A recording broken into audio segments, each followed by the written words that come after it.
புருஷனே அல்பாயுஸ்ல போய் சேர்ந்துட்டாரு. இப்ப எதுக்கு தேவையில்லாம எங்க அப்பா பத்தி பேசிட்டு இருக்கீங்க? நான் என்னடி தப்பா சொன்னேன்? அவர் மட்டும் அப்படி ட்ரெயின் முன்னாடி போய் விழாம இருந்திருந்தா இந்த வீட்ல பல விஷயங்கள் நடக்காம இருந்திருக்கும். நீ இங்க வந்திருக்க முடியாது. என்ன பேசிட்டு இருக்கிற நீ? எந்த நேரத்துல என்ன பேசணுங்கிற புத்தி இன்னும் உனக்கு வரல. அம்மா, நீ எதுக்குமா இங்க வந்த? அப்பாவோட நினைவு நாளுக்கு எல்லாரையும் கூப்பிட தாண்டி வந்த. நீ இங்க வந்தா என்ன மரியாதை கிடைக்கும்னு உனக்கு தெரியாதா? நீ எனக்கு ஃபோன் பண்ணிருந்தா நானே வராதுன்னு சொல்லிருப்பேன் இல்லம்மா. நீ முதல்ல கிளம்பு. அவளை பத்தி என்ன வேணாலும் பேசிட்டு போகட்டும். நீ அப்பாவை பத்தி எதுக்கு பேசுறாங்க? அவளை பத்தி தான் உனக்கு தெரியுமே. பிரதிருதா, அவ வாய் இஷ்டத்துக்கு பேசும். என்னது? நீ வாய் மூடி சும்மா இரு. மாப்ள, எப்படி இருக்கீங்க மாப்ள?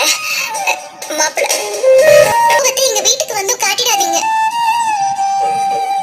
அப்பாவோட நினைவு நாளுக்கு வருவீங்க தானே? என்ன பண்ணாலும் பேசினாலும் உங்களுக்கு மரியாதை கொடுத்து எங்க அம்மா வந்து சொல்லிட்டு போறாங்க. அவங்க மேல உங்களுக்கு மரியாதை இருந்தா வருவீங்கன்னு நினைக்கிறேன். அவ்வளவுதாங்க நான் சொல்லுவேன். உன்னால வேலையை தக்க வச்சுக்க முடியாதா? நானும் எவ்வளவு ட்ரை பண்ணேன். ஆனா இதுக்கு மேல அங்க இருக்க முடியல. இருக்க முடியலையா? இல்ல வேலை பார்க்க உனக்கு பிடிக்கலையா? வித்யா அடிக்கடி சொல்லுவா, உனக்கு வேலை செய்யறதுல இன்ட்ரெஸ்டே இல்ல, நீ ஒரு லேசின்னு. அப்போ எதுவுமே கிடைக்காது. நிறைய படிச்சிருக்கல்ல, நோ பெயின் நோ கெயின் ஒரு ப்ராவர்பே இருக்கு. அத நீ படிச்சது இல்லையா? உன் மேல இருக்கிற நம்பிக்கையை நீயே போக வச்சிட்டு இருக்க. ச்சே, இதுக்கு மேல உன்கிட்ட பேசி ஒரு பிரயோஜனமும் இல்ல. எழுந்து சத்யா, செய்யணும். வாப்பா.